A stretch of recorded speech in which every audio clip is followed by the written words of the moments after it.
You're listening to the 904wed.com podcast. Coming up today, we have Francesca Cooper with the Eventful Gals. We are going to be talking all about budgets, money. That is going to be some sexy stuff coming up in just a few moments.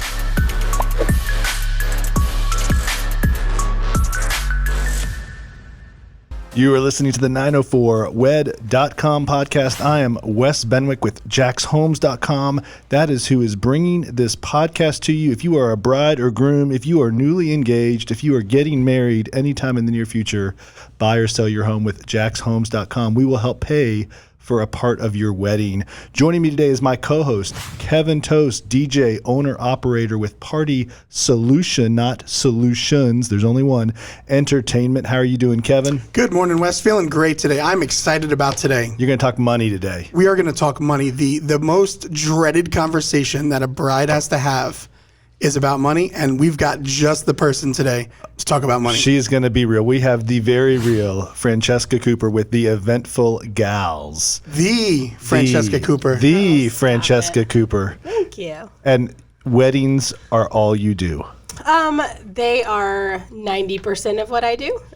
There is an occasional cocktail party, Christmas party, things like that, but I really do solely focus on weddings for the most part. It's your passion. Yes, correct. And when we talk about passion, money follows that passion. Am I right? Yes. I think it's a very huge piece that gets left out of most planning processes, and I feel like that is one of the really big keys with being a TEG couple is we, regardless of what service you have, full planning, partial, all the way to event management, we talk about money probably more than you will talk about it your entire life. It's an uncomfortable subject. A lot of people do not want to talk about money with their future spouse, let alone their wedding planner, event manager, coordinator, Correct. Whatever role you're filling. Right. How do you bring this up? You just pop it to them right away? What's your budget? Give it to me right now.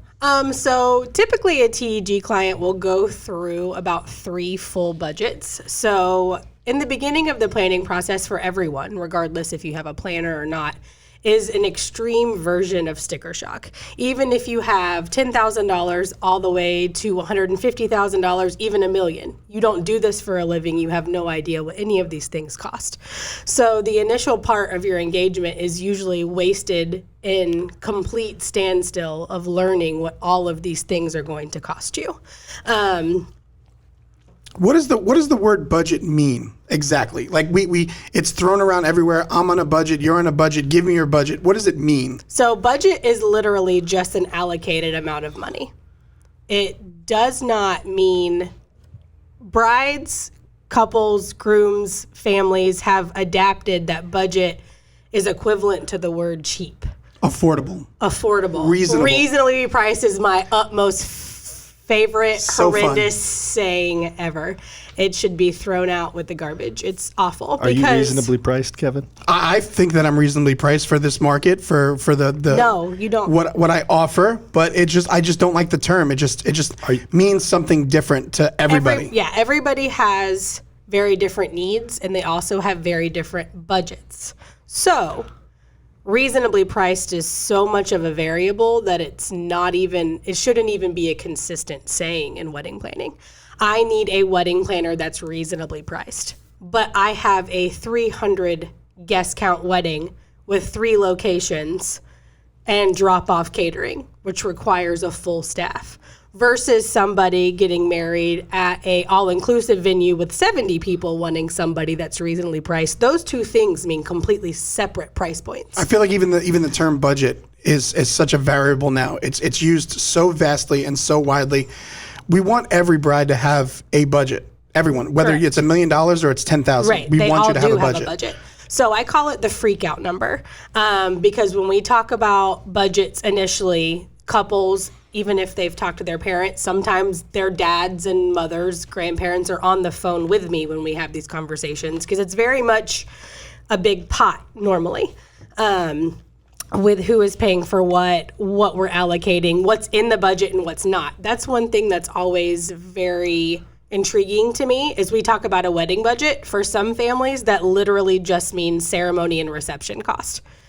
They aren't allocating the dress in that budget. They're not allocating the accommodations for the night before and the night of. They're not allocating the rehearsal dinner, invitations. It's just the day of the wedding.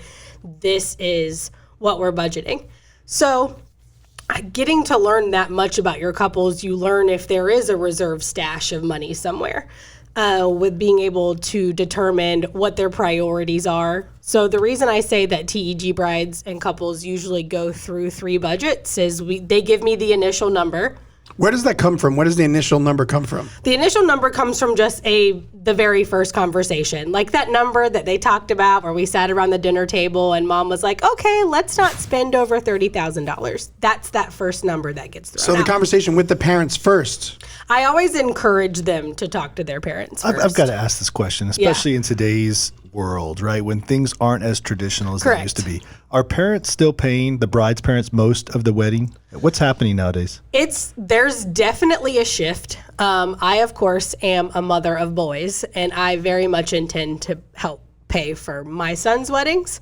And I'm seeing more parents like that, especially when you're also getting, if you have a groom that comes from a family with a larger amount of money versus the bride or vice versa, you're seeing people overlap for the sake of them wanting to have a good wedding.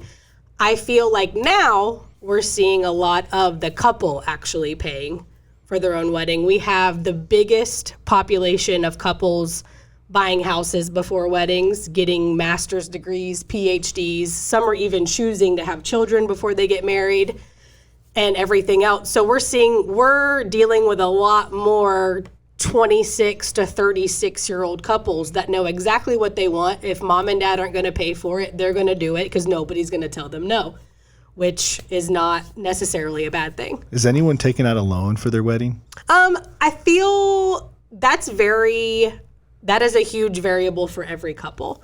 I know couples, not necessarily mine in particular, that have taken them out of desperation because there was nobody to help them pay for a wedding. So they were either going to go to the courthouse or they weren't going to have anything. But then I personally have a lot of couples that pull out $10,000 Sky Miles credit cards and pay for their entire honeymoon paying for their wedding. So there are definitely smart ways you can use debt lines to better your experience and actually get rewards from paying for wedding vendors.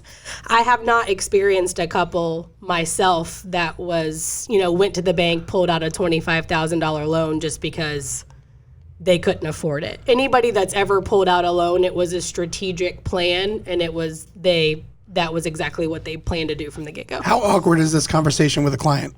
For me, it's not. Like a total stranger, just calling you up, first consult. Nope. How much money you got? Yeah. It's that's what you're saying. I mean, in layman's terms, yes, that's exactly what I'm saying. But also the way that we pitch it, and I pitch this from the get-go, is I want to come as close to perfection as humanly possible. I cannot do that for you if you are not comfortable with the way that you spent your money and if you have not spent it in the correct So it's not from like a catty, like bougie standpoint. Nope. We're not like, oh, how much we got to spend? No. It's strategic. It's not from a design standpoint at all. It doesn't matter. Like I said, we have budget conversations with even event management clients where technically I only come in 90-ish What does that mean, out. to cut you off? Event management. Event management. So day of coordinating doesn't exist. So if we could all throw that out with the garbage as well, that would be wonderful. Crumple that up. Crumple that shit up. It I had doesn't no idea. exist. There's no day of coordinators. That's the term most widely used currently. It's the term most widely used, which makes me really sad. Leave it to Frankie to try to change things here single-handedly. Because we're now we have paid someone to run our day smoothly, but we're expecting them to know how to do that coming in the day of and throwing tablecloths on. How do you coordinate anything when you don't know what's happening? So in the pyramid, though, just to be clear, wedding planner, that's the highest level of service. Now there's a description before that. There's adjectives: full service wedding And design. planning and design. Yep. All right. So we have that. Then- That's the highest level. That is. All right. What's the next rung? So then after that, we customize packages, but it's partial. And so that's partial service is basically full service, but without as many in-person meetings. I don't always, my full service clients, their invitations come to me. I mail them out. I stamp them. I take them to the post office. Their RSVPs come to me. I track them. I keep track of their menu choices and their guest counts. And these clients, no emails ever come to them unless I choose to send it to them. The vendors literally do not have their contact information unless it's a phone number. So if you're a successful, busy couple, you don't have time to dedicate to this, but you want to have the best possible wedding. You want your vision to be hit. That's what you want, a full service. Full service. You're doing it all. And it's definitely not full service has a bad rap for couples that say they enjoy planning. They're very type A. They're very hands-on. They automatically shut down that they want a full service because they want to enjoy it. Our full service clients still very much plan their own wedding. They go to their tastings, they pick out their invitations, we pick out their rentals, they pick their vendors, but it's a very escalated and elevated experience for them. Now, we've had super professional, type A, super organized clients still hire you for full service. Correct. We have a few right now. And it's not something that just if you need help or just are not good at it or just might just be you just don't have the time, might just be you just don't want to. Correct. We actually have a client coming up in February where she said, she could easily have kept track of things. She has no desire to. She'd rather spend her Fridays, Saturdays, and Sundays off enjoying it with her fiance while I go through budgets and crunch numbers and find menus. And I venue scouted for her for 8 months and only brought her to 5 of them, where she would have gone to probably 13 to 17 venues looking by herself. You're the real estate agent of weddings is what you are. You're their agent. I mean, let's be real. Yeah, hopefully that's how they feel about me. Well, I see some that are I call it the wedding architect, where they take a bride's full budget, whatever you got in the piggy bank, I take it all. I give you this wedding. That's not you? No. Here's my budget. Right. I'm going to show up on my wedding day. Handle it. Yes, some of them. Okay. Some of them. What do you call that? That's not full service. That what? Yeah. What'd that be? I'm the client. I'm the bride. I did nothing. Did absolutely nothing. No venue. No Here's vendors. how much money I have. Yeah, here it is. Plan my wedding. Almost destination-esque, but just like, I just seen it. I heard about it. I read about it, but like, does it exist? Like, are there brides that are out there that are like that? I'm sure it does exist. I haven't had anything to the point of where I had a client that did not want to stay in contact with me. I don't know if it's because my brand is to make sure that we're connected before they give me a deposit, or we don't have to be best friends, but there needs to be some kind of repertoire there. I don't know if I necessarily want somebody just writing, a check for a wedding and then me presenting them. Now, there have been cases where there have been brides that are like, I only care about flowers and I only care about invitations.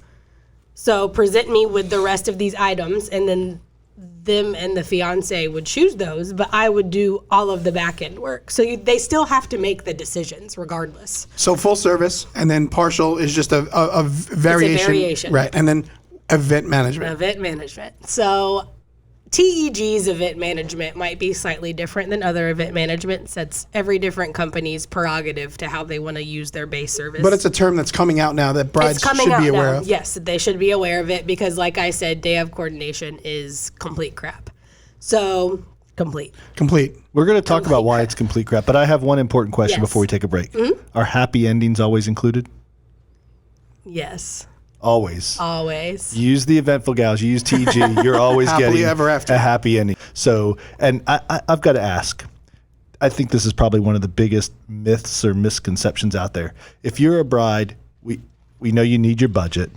You come to you with a budget. Are you going to spend everything down to the last dime, no matter what? Like, I feel like some people are like, no, if I use a wedding planner, that just means I'm going to blow my budget or spend more. They're going to get me to spend more than I want. Do I ever get a refund? Like, I'm the groom. Am I getting money back from TEG? I've had quite a few couples come like $5,000 under budget. Yeah, and you still hear that, get grooms? Everything they wanted. You hear that, grooms? You need a planner too. Let's dive into that. Brides. That sounds amazing. How do you come in under budget? What is your what are you offering that allows that to happen? It's not necessarily offering, it's about managing expectations from the very first conversation. So when we send out their budget analysis, what that is we've talked about that first number that they throw out. The budget analysis, and watch, this is going to become a thing now that I'm divulging what it is. You're training your competition currently. Yeah, here we go. I had a competitor on the show, one of our podcasts, and it was difficult. It was hard to kind of go over how we do things. And Yeah, but we're friends and you're setting me up. but it's all about education. It's all about educating the couples that are planning, and every planner is doing this. Do they call it budget analysis? Maybe so, maybe they're not. Do they call They're it not event doing management? this. Who No, knows? they're not. That's why couples are blowing their budgets left and right for chargers, because people aren't doing this. Blowing your budget with chargers. What is a charger? It's a decorative dinner plate.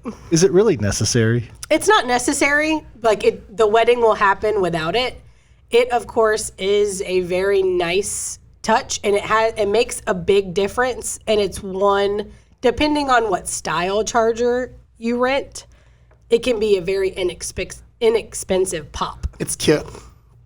It's, oh my goodness. I've seen a lot of chargers. In fact, I brought some chargers to a wedding for you, and I could not believe how freaking heavy. They're so heavy. What? They're just chargers. They're so heavy. They don't. Do they stay on the table the whole time? No, they're usually cleared after dinner service. You ever see a guest use it as a plate? Yes. And go hit the Do buffet? you, do you take video of them, make fun of them? I am very pre-plated salad oriented, so usually that doesn't happen because I personally release the tables. So when I release guest tables, I tell them Which that is the so plates are nice. at the buffet. No auctioning off tables. DJs do not belong on a microphone going, table one. That will never Please. happen at your That wedding. will Or music Never. trivia? No, Like, I stop love it. that. I love getting No. vendor videos of music trivia. We're not playing to around. launch We're the not doing buffet. this. We're going to get into that in a minute, but I want to wrap up this whole event coordination, the whole budget Okay, discussion. let's- And I don't want you to give away all your secrets. I want brides and grooms to have a little bit of a surprise when they come and meet with Right, you, so right? let's try to But- shrink this down. But what is it about you and your knowledge as a wedding planner, you personally, right, that helps someone save money using you, not actually spend more money? Correct. So what we do from the get-go is manage expectations. So I basically I break down the wedding in all of the different vendor categories, all the way from their venue, all the way down to things that they might want. If they want a getaway car, transportation, wedding dress, accommodations, even postage for their invitations. You're talking sometimes $500 to $800 just in stamps that people aren't even thinking about. All the way to DJ, uplighting, rentals, draping, chandeliers, all of these things. These are the max amounts that you're going to see if you want your full wish list. That number is always usually catastrophically over that first fun number that they threw out. So then the second conversation is generally about budget expectation. Like, okay, videography and DJ are very, very, very important to me. I want to stay high on those budget Are you lines. just saying that because Kevin's right here? No, it's just, I alternate it. But I'm about it, though. I'm digging this. Please send me a bride that says DJ's number one on our wish list. I feel like we just booked one, so I don't really need you to come my throw me gosh. some shade. So, River House next year. 524. Yeah. Those are some inside jokes they're talking about of a future event coming up. Yes, because But we're- I have a streak going on at this venue. I feel like I need a whip to keep you guys on task here. We are talking about budgets and Budgets. how Okay. Frankie saves people money. Like, let me ask you this question. Let's Kevin be wastes real. my time. I save people money. It's cool. Let's Mute be real. my mic. Just mute it. I'm call, not here. You call Kevin up, right, on behalf of a bride or groom. Mm-hmm. Can you get Kevin cheaper than the bride or groom can? In general. That's what I'm wondering. Like, can you save them a couple $100 that way? Can you call the florist or the rental company or whoever? Do you negotiate prices on behalf of your clients? No, You do not. I don't negotiate prices for them. So there are rental companies that offer incentive packages for certain planners. Because we do all of the in-between work. You don't have a client that's emailing a rental company every week. I want to change my 120s to 132s and my Navy to midnight and all of this in-between stuff. That's usually all coming from the planner. We take out all of the middleman and we also help set up. So there's usually a 10% incentive. So when you're talking about a rental invoice from $2,000 to $7,000, that's anywhere from $200 to $700. That right there is almost half of what an event management service would cost. So to a degree, you're paying for yourself, So part one. I fully believe that the education that's given and the strategic decisions that they're able to make, they end up either spending that service amount better or they end up not spending it at all and it pays for So itself. it's not negotiations per se, but you know the ins and outs. Correct. You know what a good price is, or what the current market price of a charger or certain floral or whatever it is. Right, like if they send me their Pinterest board and I know it's an $8 charger because it's glass, obviously I'm going to say, hey, we have $1,000 allocated for our rentals as a whole. We probably want to look at the acrylic-based ones that are about $1 to $1.50 a head. That way you can still get it. A charger, which is important to your tablescape, but we're not spending $2,000 on chargers and you're trying to have like barbecue drop-off. These two things don't match, and nobody is telling these brides this, or couples in general, not just brides, couples in general ahead of time, because then they've already started putting down deposits and spending money, and then they just keep on spending it to make up for the initial decisions in the beginning. You mentioned rental incentives and on their decor and things like that. What about other vendors? Do vendors offer incentives for off days per se? Like, do you know that? Do you calculate that in the budget analysis? So whenever I send out their budget analysis, it's never based on if it's a Friday, Saturday, Sunday. Now, if it's a Monday, Tuesday, that might be something. Who's but getting married on Monday or Tuesday? people will venue, anytime that you have like a full service venue, their food and beverage minimum drops over half. Wow. Destination makes a big point too. Yeah. Giving your guest, an opportunity to spend the weekend on the First Coast by having your wedding on a Thursday, starting off the weekend, or a Monday, closing out the weekend. Holiday weekends, Labor Day, Memorial Day, things like that. You're talking like $20,000 food and beverage minimums dropping to $7,000. This is huge. Yeah. $7,000 at some of the marquee places And that are. anybody that's got a food and beverage minimum usually has anywhere between a 20 to 22% service fee added on top of 6.5% sales tax. So you're talking about spending $8,000 to $4,000 in stuff that you will never see. So, and this is some of the advice that you're offering brides and grooms when you're looking at their budget and what their vision is. The way you're saving them money, let's just say, is you're looking at all the different options. You've seen literally, I would like to say, about everything. How long have you been doing this? A decade. A decade. It's magical. 10 years of wedding experience. You've done over 1,000 weddings. Then. Watching a tax attorney work by all the ins and outs that they already know, that they've already been trained, is like watching Frankie manage a budget analysis. The ins and outs of things that she already knows. The fact that she already took your budget for your food and already accounted for the 20 to 22% service fee and the 6.75% sales tax is just astonishing to me. It's something that brides get sticker shock over so often that just gets done. It's just magic. It goes on a spreadsheet and it's already taken care of for you. It's gold. It's honestly one of the best, and it's the single best investment you can make into the success of your wedding day is by hiring a planner. Not the DJ. That's number two. That's number two. Because you got to have a really good party, or else everybody's going to remember. It's not nearly number two enough, in my opinion. So couples to be planning, like, let's get the photographer off that number two spot, please. Let's get the DJ back up there. Come It used to be on, that Oh, way. man. Shut up. It used to be that way. I can't No. wait till we get a Can we photographer on this not podcast and have this Tear exact you conversation. A fucking new one. Why do you do that? They're going to have to be my best friend. Or else Why do you do that? Why are gonna you? be- Why are So you pictures, hold anti-photographer? on, it's jealousy. stop. Pictures last forever, and you need a really good party. Those are they're both very, very. So can we very, share the very number two important. spot? Sure. Can we just not kick somebody off with your ego? It's on a list from 1 to 10. What's the most important thing? Somebody has to be number one. I just put you up the top spot, just to let you know. I don't have to be number one, though. But I put you there. But to each couple, their priority On my is list. different. This That's is my why list. that's why I do event management and do full planning, because to some couples, I'm number one above anything and everything, and it stays that way. And then some are like, "Oh, my venue said I needed to have one, and I like you the best." Is there a major jump in price between event management and full service wedding planning, especially when you consider the amount of money that you might be able to save someone versus them trying to do it on their own? Sorry.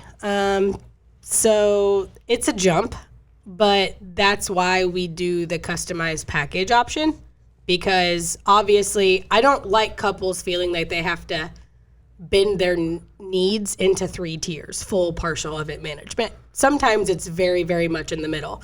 I have event management clients that literally pay extra just for the budget analysis. They're like, I feel like I can handle it, but I need you to do this part with me, and then I'm good. Now, is this going to be the Frankie show, or are you like Kevin? Kevin's a DJ owner-operator, meaning he has multiple DJs. I happen to be one of them, Correct. but I'm not the only one. He's constantly trying to match up personalities and style, even though we're all pretty similar and what have you. Are you doing the same thing? How many different people do you have working with you right now? So I have a team of about 4, but I am the only lead planner. So I am the one, I do the back-end office work. I do all of the consults, phone consults, and in person, and I'm also the one that's at every wedding. So Every wedding. Every wedding. You won't do a wedding that you can't be at. No longer. It was like that in the beginning. I thought I wanted to grow the team aspect, and it just wasn't my vibe. The couples that are coming to me, especially brides, are very much, I'm the main Instagram presence, the main Facebook presence. Like when they are messaging me, they are expecting me. And so that's just, we haven't expanded, or I don't know if we're ever going to. That's a pretty big decision you made as a business. Yes, I halted expansion. Well, you cut back with your partner. You had a partner. You were doing multiple weddings together. My first wedding with TEG was super successful. Today is our anniversary. Yes, The it first is. PSE TEG wedding happened today, 3 years ago to the date. Wow. With your partners. Congratulations. Happy anniversary, you two. Thank you. Thank you. Thank you. My Instagram stories We are very much out of the honeymoon stage. have grown. Oh, it's like, we're on the divorce stage currently. I don't feel so. I feel like we're just the whole, like, we eat whatever we want. And Maybe you're like the 7-year. You're in the 7-year itch. You know, like you're experimenting right now with other relationships. But what's happening right now currently is beyond surreal. Is brides are seeking us both out together to bring us to other cities in other states. Like, it's the ultimate. and Like, they're messaging both of us within 15 minutes of each other. it's the ultimate fangirl experience. Like, I'm just like, oh, this is so nice. Yeah, so basically we're past the stage of thinking side pieces are fun, and now we're back. Wow. So you guys are like a road show. For most brides, it's like yin and yang. Like, I know that if I want, PSE, I know that the way that I'm going to get the wedding done, complete, organized, planned accordingly is with TEG. I don't know how TEG clients feel about adding PSE in return, but I know my clients that go with TEG know that it's going to get done right. Well, a lot of my clients follow me on Instagram, and I'll give it myself a pat on the back. I'm pretty good about Instagram stories with every You're a wedding. boss on IG. On IG. So a lot of times my couples, like when I send them their recommendations, they're like, oh my God, I saw Kevin last week at the White Room and I have to have him. Because they saw the lights, they saw the mixing. Like, I also always tape his transitions, because regardless of what... You tape them? Yeah, record them. Sorry, not tape Trying to them. use modern terminology. But regardless of what most people say, their DJs don't mix anymore. Let's break that down real quick. We don't need to go stroke Kevin's ego any more than it's already been stroked. I'm Yeah, enjoying it's this thoroughly. pretty huge. But Frankie, It's ridiculous. But so everybody knows, we were colleagues before we were ever friends. all right, fair enough. But you see a lot of DJs. You don't only do weddings with Party Solution. Correct. As much as we'd like to believe that, there are other DJs. As much as other people would like to believe it. I'm working on it. There are other DJs out there, although I Correct. definitely think you need to go interview them all and interview the ones that are licensed, insured, and have backup and the right gear and whatever. But you're talking to a bride, right? You're talking about And make sure their number 1 DJ has the same shit as their number 4 DJ. very important, right? Maybe even their number 4 has better shit than their number 1. Just as long as they have the base same shit. I love this. I'm just mute my mic and you guys just go.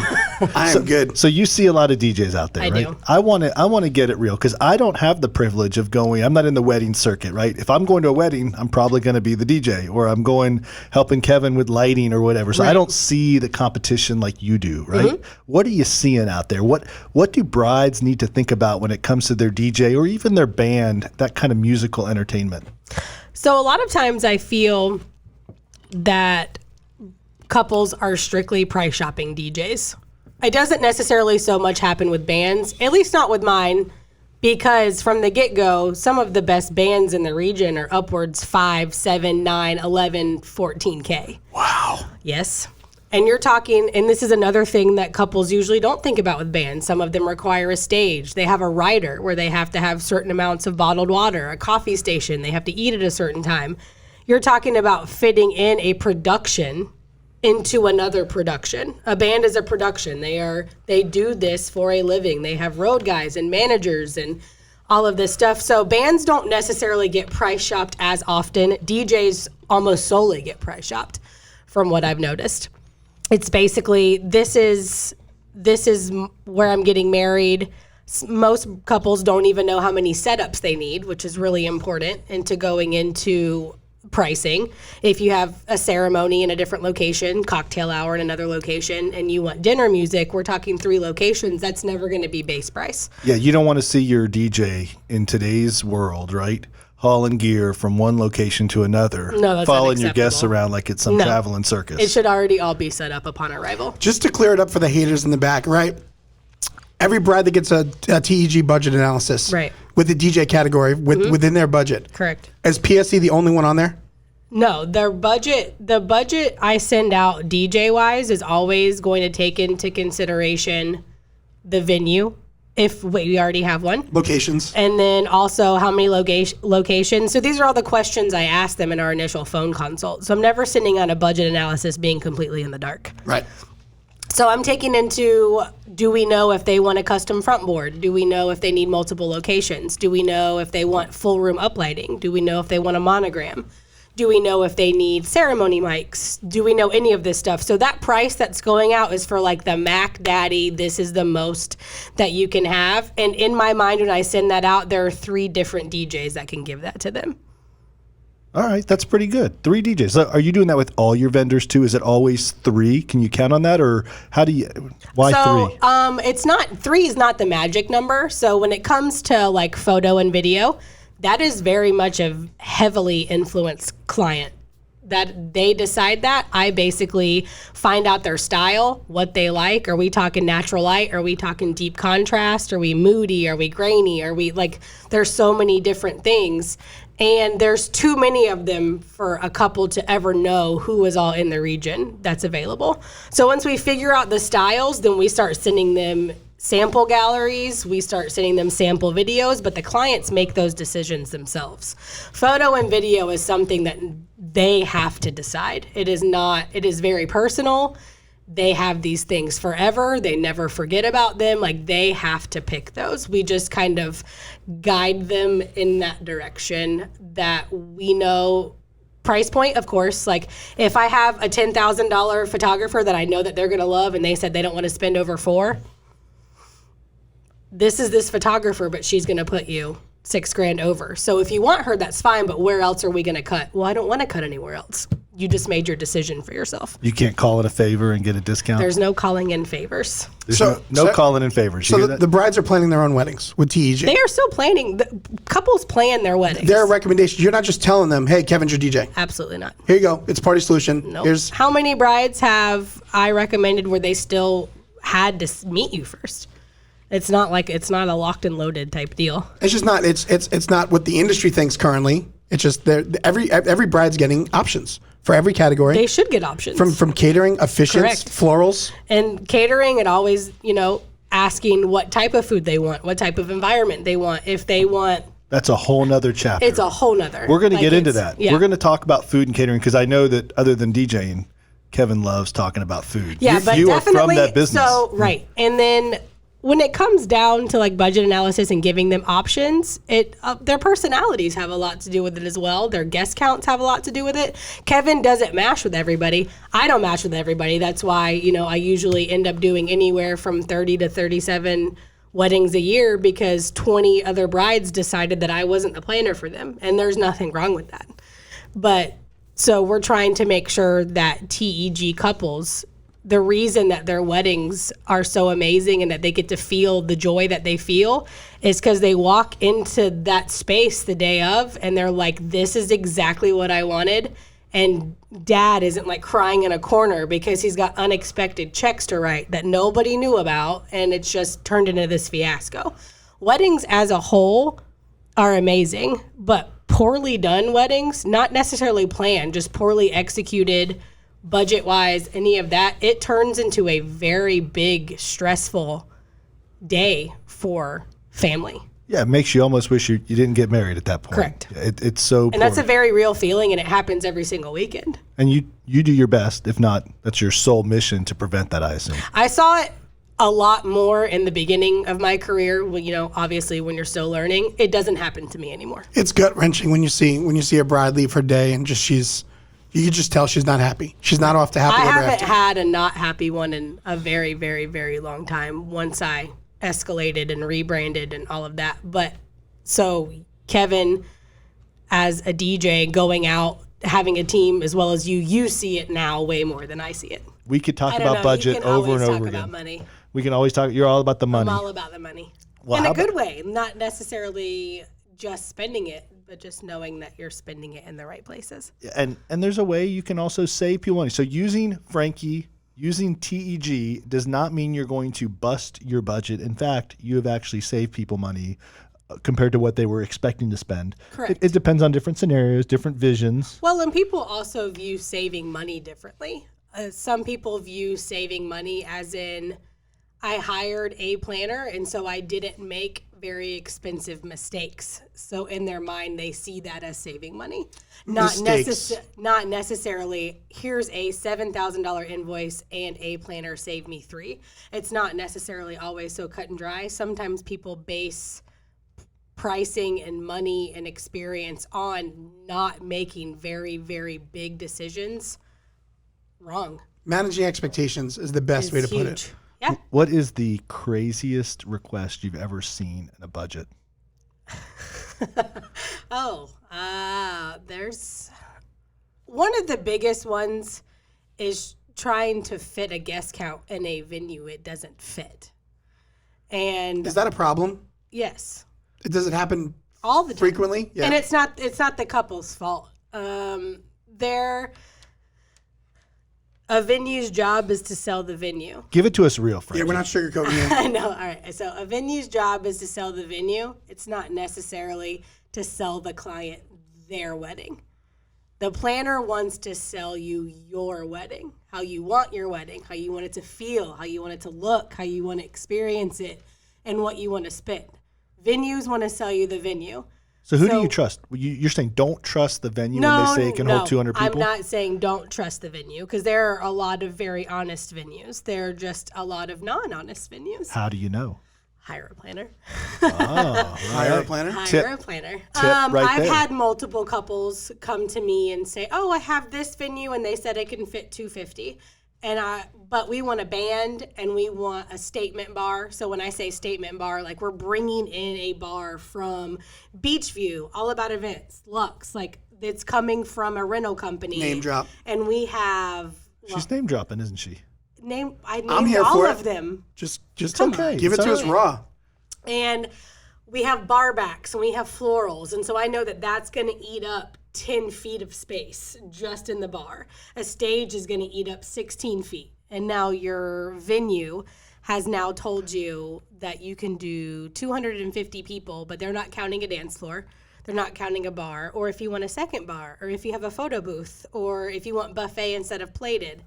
And now you've allocated for 250 and you can only fit 145. Are you feeling overwhelmed? This is all real estate. It's all square footage. I didn't bring a tape measure today to know I'm feeling a little stressed out. these right poor brides, like what it's like to go out and look at And these they venues. do this by themselves. And they do it with a fiance that's just like, I want to give you whatever you want. Please just stop being pissed off about this. And mom and dads that are like, how in the hell does this cost this amount? Why are we inviting 250? And it's just, nobody is ever, like, a wedding planner this is a really weird parallel. A wedding planner is very much a mediator in a divorce. Like between the couple, or Like everything. Just this is what we have. I need everybody to no emotions. Do you ever feel like some of these This is what brides we have. won't actually go through with the wedding when you're doing the planning? You're like, oh, there's no way you're getting No. married. Has that ever happened? My No. brides don't feel that way. Your brides don't. Mine. Okay. I can't speak for anybody else's. So when shopping for a venue, how many times are you dealing with the owner of the venue? The owner, Yeah, 30%. That's kind of Rare. a weird question. Super weird. I'm just, like, I feel like the owner So with wouldn't this, oversell her place. that's not true. That's not the true either? owner is monetarily tied. Anybody that's working for the owner is salary. So here, bottom line is kind of like a real estate agent. This podcast is brought to you by jackshomes.com. you're going to give it real. You're going to tell them the cold hard truth, whether they want to hear it or not, because your skin isn't with the venue. Your skin in the game is their satisfaction, because you want to make sure that what they've invested in you, they're feeling that they're getting that tenfold out of you. Correct. I am solely in it. That's also why earlier when we talked about teams, that's why I don't do it. It's completely about them. All right, but All of it's about you were them. talking about fiancés, grooms getting pissed off. Yep. I think they're getting pissed off because they're hangry. I'm feeling pretty hangry right now because I want to talk about food. I can't believe we haven't had the first conversation about food. We're sitting Which here is with like the biggest expense. It's what I look forward to the most when I'm going to a wedding, either Yeah. as a DJ or as a guest. And Kevin, he's from that industry. You worked in the food business. No one knows the restaurant business at this table better than you do. Frankie knows it from the service side for sure because of her 10 years of experience with the Eventful gals. Let's talk Does he food not know about at my weddings. management experience? You're the GM of a very, very illustrious very restaurant in St. high-end Augustine. restaurant. Oh, were you really? Yes, I was. What- I was the GM. Of which one? Preserved. I've lived here all my life. I've never heard of that restaurant. Get to know your Shame on planner. you. Yeah, get to know it. All right. So the executive, or one of the past executive chefs, opened up a restaurant in St. Augustine, and I opened it. So I know quite a bit about the whole food and beverage. Which is scene. an important thing here because this is a service business, the wedding business. It is. This is You're working for the general public. yes, absolutely. So let's talk about food.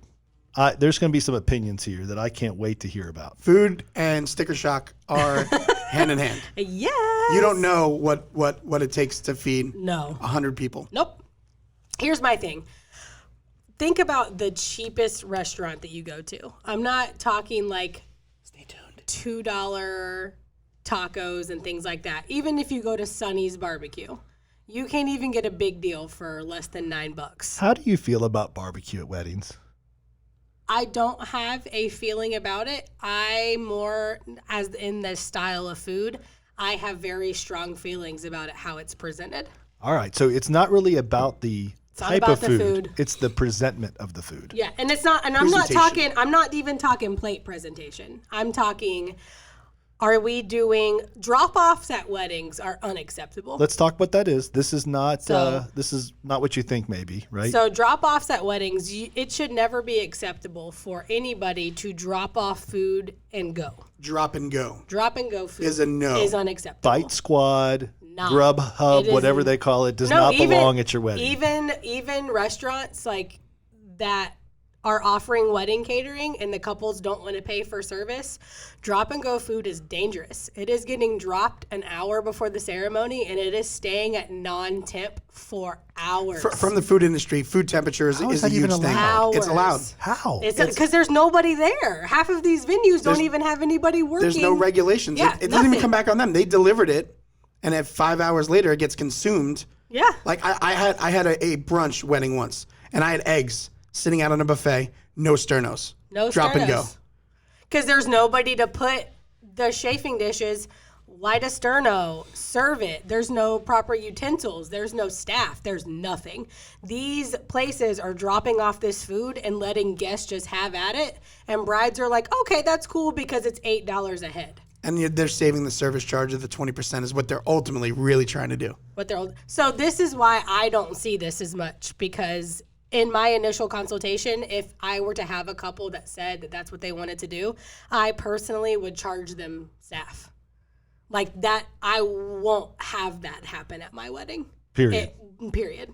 Okay. Like you're gonna pay for staff because we're gonna do this correctly, regardless. I mean, this is one of the, it's the right thing to do for your guests, the health could and get safety sick. of your guests. Yeah, It all it's comes down disgusting. to the guest experience. We talked about the just overstuffing the venue. Now we're talking about food temperature. Yeah. Giving a guest cold food or undercooked food or food not to temperature. It is dangerous. John Taffer would flip your buffet over Right. at your wedding if you saw that your food wasn't on sternos. That's a wedding show I want to see. Yeah. John Taffer coming in and just ruining the Wedding rescue. wedding rescue. I And like guest experience for me is very, very important. Like we go in our pricing, there's always a minimum of one other team member with me, because upon guest arrival, there is somebody there meeting a face, not a sign.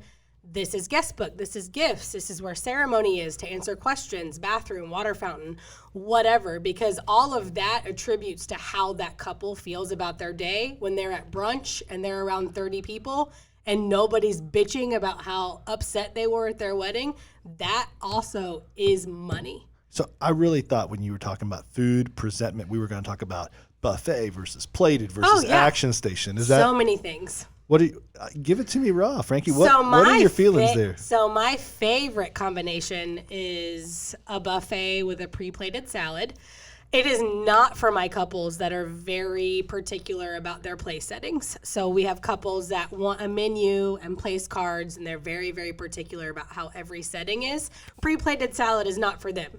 Why pre-plated salad? Spit that out. Okay, really pre-plated salad. So what it does is it kind of, your guests are coming from cocktail hour. You're walking into your reception. There's salads create color. You have greens, you have reds, you have oranges, you have all of these things. They're at each place setting, and guests are going from having food to more food. So First there's course. never a lull. Right there. There's never a lull. Also, buffets notoriously take more time simply because salads are on the buffet. Because guests don't want toppings. They want different dressings. They either are taking a ton of time. There's not separate plates. A lot of times in a buffet line, you have one plate. A salad now goes on the same plate as your hot meat options. Pre-plated salad just solves a whole lot of headache and a whole lot of steps, a whole lot of time. Salad should be included on all and every wedding. 100% of weddings should have a salad. Is that the case currently in North Florida? It is not. That's interesting. And I figured she just wanted salad because it kept people from eating off their chargers. It's something decorative to put on top. A buffer.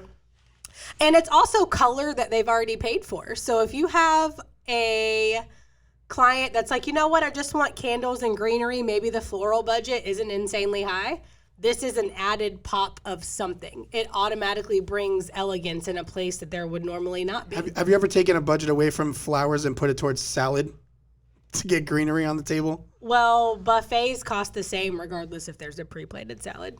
Oh, that's an interesting hack right Caterers there. do not charge more for a pre-plated salad. I just don't know why I don't see salad included in every wedding anymore. It's almost getting rare and scarce. It's just something that gets maybe for non-TEG weddings. Okay, yeah, there are other weddings that exist on the Party Solution calendar that don't include a full like service 80%. So wedding planner. It's fine. But here's my question when it comes to salad. As a guest, Right. right? The salad's right there. You sit down at your table. Is it okay to start eating that right away? Right away. Right away. Right away. Get it. Yep. You Have it done before the first dance. That way when the catering staff comes over to clear the plate, you're already finished. Do I have to wait for everyone else at the table to sit with me before I dive into that? Just go right in. Get into it. Why? I don't want you pulling away from my dance time. Exactly. So there's roughage. This is another thing. Everybody, all of your decisions from the moment you wake up in the morning, bridesmaids, groomsmen, bride, groom, parents, everything that you do from 7 o'clock in the morning immediately dictate how much open dance time you I have. didn't even tell her to say that. Nope. That is completely cold. There is nothing that pisses me off more than a bridal party that lags and wants to drink and doesn't listen and doesn't want to follow a timeline and then gets pissed off when there's only 45 minutes of dancing. What is the perfect amount, Kevin, of open dance time? I'm here, all of it.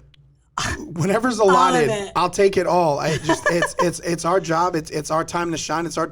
Nobody cares about the ceremony and being able to hear the vows. Nobody cares about They do. No, not nobody. the good. The people paying for the wedding care, so they care. Yeah, okay. A select few care, but The important few care. But the 175 out of 200 that are there to throw down care about how much dance time we have left. And they always wait to the very end. Frankie, why do they wait until the why fourth do you quarter? wait till the last 30 minutes to put in your fucking first string quarterback? Why are we doing this? Like, this is Wait so a second. annoying. Are you calling Kevin a first string quarterback? For sure, Danny Dimes now. That's Danny a whole Dimes. nother. Oh boy. I am the best head coach in the league. Yes. So I see where this is the going. salad already plated just helps expedite time. There's no lull. It allows Right. for after the blessing is delivered, after the introductions, the first dance, somewhere in that realm, the salad should be done. Now it's ready for the staff to come around and correct. pick up. And TEG clients don't ever stand in a buffet line. So we always make their plates for them.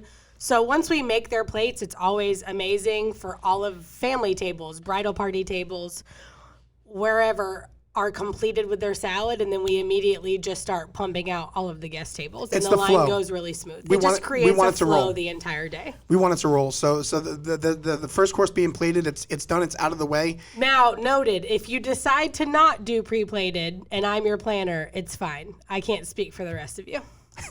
It is okay to do a deconstructed salad. I think that's what they call it. Yeah. Yeah. A deconstructed salad. It's So basically, it's so there's nobody spazzing out about allergies, where you would put all of the salad in a bowl and have guests pick out their salad and do, like, if this is if the salad was on the buffet, not pre-plated. yeah, blue cheese, mandarin oranges, nuts, all in the one salad bowl. Everyone's gonna sit there and kind of pick out. Well, that, and then you've got the peanut allergies, and then you're going to have a dairy allergy, and then you're going to have all of these things. So deconstructing it is also very beneficial for. In layman's terms, it looks like Ruby Tuesdays out Correct. on the buffet, so you can kind of, Yes. build your Yeah. own. But also, there is a catering company that does really well deconstructed salad bar, and we also put it off to the side. That way, it doesn't hold up the main buffet line. So I'm always about trying to get all of the guests in, out, and at least sitting down in under 45 minutes. It just needs to be there. I plated, does. It needs to be there. deconstructed, fully constructed on the buffet. It just needs to If be at a you wedding. go to a fine dining restaurant, you're always generally expecting to have 4 courses. You're expecting to have hors d'oeuvres, salad, dinner course, and dessert. You're literally throwing a wedding. Some people are throwing a wedding that's 30,000, 70,000, 150,000. There isn't a reason for there not to be a salad. It's, you don't expect it when you go out to eat, but yet this is something, I don't know why it's not getting included. Some of the barbecue restaurants, and I'm here for the barbecue restaurants at the weddings. It's you get what you want. It's meat. It's delicious. It's hot. It's ready to go. You're so cute. Yes, some of them don't include the salads anymore. And for brides planning, that attractive budget number of the $16, $20 a head. It's so pretty when you're But looking what at does it actually mean? What does it include? How cocktail hour? This is another thing budget wise that we talk about. So, okay, we have a barbecue restaurant. We've added for them to serve the buffet. That's it. They're going to serve it and they're going to leave. So who's going to pre-bus your tables? Who's going to take out the trash? Who's going to clean the kitchen? Who is going to, if you have that restaurant now doing bar service, who is going to do all of this Cut stuff? your cake. Yeah, cut your cake. And so, and who's going to serve it? And do you have plates? And do you have forks? And all of these things. So if you're talking about, oh, I have a steal because I have 2 meats and 3 sides and cornbread and a salad, but then you don't have servers, and then you don't have pre-bussers, and then you ended up buying china at a garage sale. You are not talking about $16 a head anymore. Cocktail hour food. Cocktail hour food. Most of these places don't include appetizers. So you've got this wedding that's $30K and you've got chicken tender Publix platters. This is absurd. This is what we avoid though. This is why we talk about it, because there isn't an excuse for a $30,000 wedding to have drop-off platters. This means somebody didn't spend their money where it was supposed to. Let me be unconventional for a minute and just throw something out there just to get both of your feedback. Oh boy. Kevin's all about the party. Kevin is all about the party. Kevin made a point.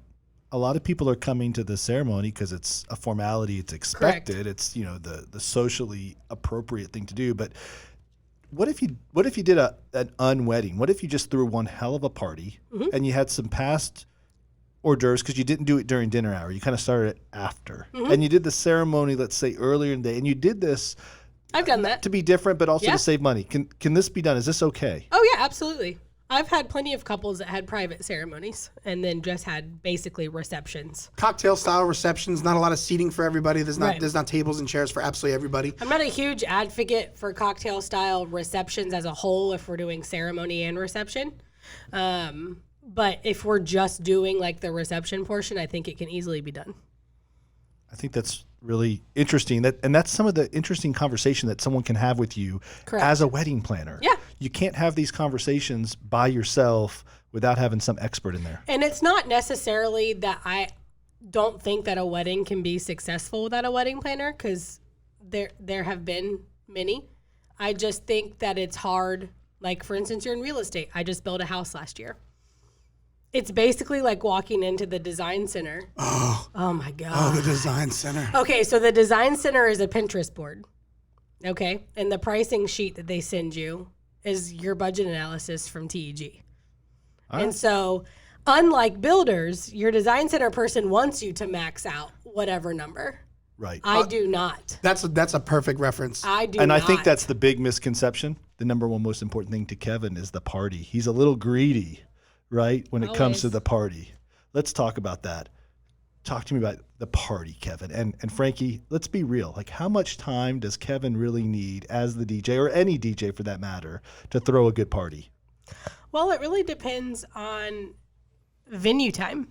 A lot of now we're talking about anytime you have a venue that's 4 to 4.5 hours, you have no dance time. You have time for your ceremony, which is 30 minutes, a cocktail hour, which is an hour. So now we're at an hour and a half. Dinner is going to be another hour. So now we're at 2.5 hours. So you're talking about an hour and a half left of your entire event for a 4 or 4.5 event. Cake cutting, toast, parent dances. You might get maybe a 45-minute dance session out of that?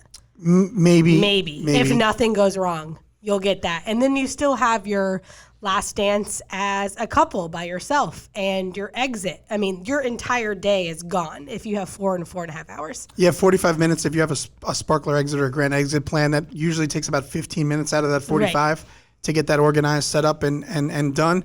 So now we're at 30. I've done weddings where I've been 25 minutes. I've had to slam in 8 songs as best I can. And 25 minutes is not what anybody has planned their entire life for. Like, your Pinterest board doesn't do you any justice with a 25-minute dance session. It's disappointment. And our weddings together, and most of Party Solutions weddings in a whole were 5 hours. And now we're seeing more of a 5.5 hour standard. Oh, yes, I love it. So 5.5 hour is the TEG sweet spot. So it's where I really like it. 5 hours is good. Like, if you have a 5 hour, that is fine. Don't feel like it's not good. You just have to make sure that you have to think about guest count, how long it's going to take to get through buffet. If you have plated, if you have duet plated. So duet plated is where all of your guests get the same 2 proteins. You don't give them a choice. Plated is where they each send in, I want chicken, I want fish, I want beef. And then your catering staff has to read escort cards. And so it always takes time. Duet plated pumps out pretty fast. But also we're talking about major price differences with that. I'm a pessimist by nature, so I always plan for the worst and hope for the best. So in 5.5 hours, I can legit say that we're going to get probably an hour and a half. Give me 3 30-minute dance sets. I'd say 2:15. It's almost guaranteed to get an hour and a half. It's guaranteed to get an hour and a half. Just to throw in, You're correct. some of the curveballs. So I'm not going to tell Dad he can't do a toast. He already did a Correct. welcome. Now he wants to do a toast. I can't tell him no. Right. And please, for the love of God, if we're going to do a sunset session, can we please tell the planner when we send out the timeline, not the day of the wedding? It all has to be budgeted, and if we're not communicating accordingly and appropriately, same thing with hair and makeup, as early as it could be at 6, 7 o'clock in the morning. If we're at all late from that, it just sends a spiral all the way down the timeline. Right. And when we send out timelines, we talk about like faces washed, teeth brushed, no wet hair, 2 people with their butts in a chair at 9 o'clock. Like, these are the things that have to be taken seriously for a completely flawless wedding. Bridesmaids, groomsmen, like you showing up late, not having your shoes, not having your tie, wanting to do 3 rounds of fireball shots. Like, you are directly, all of the time extra you are taking directly affects the end of the day. All of it.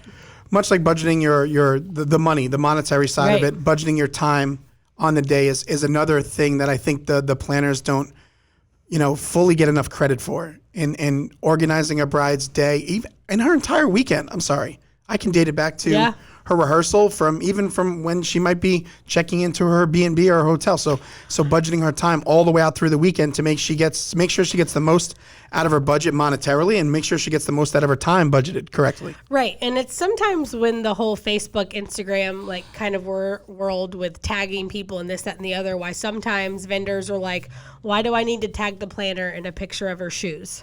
Well, a lot of times with like full service, partial service, we're so close with the brides. I picked out her shoes. Mm-hmm. I picked out the color of her invitations. I helped her pick her photographer.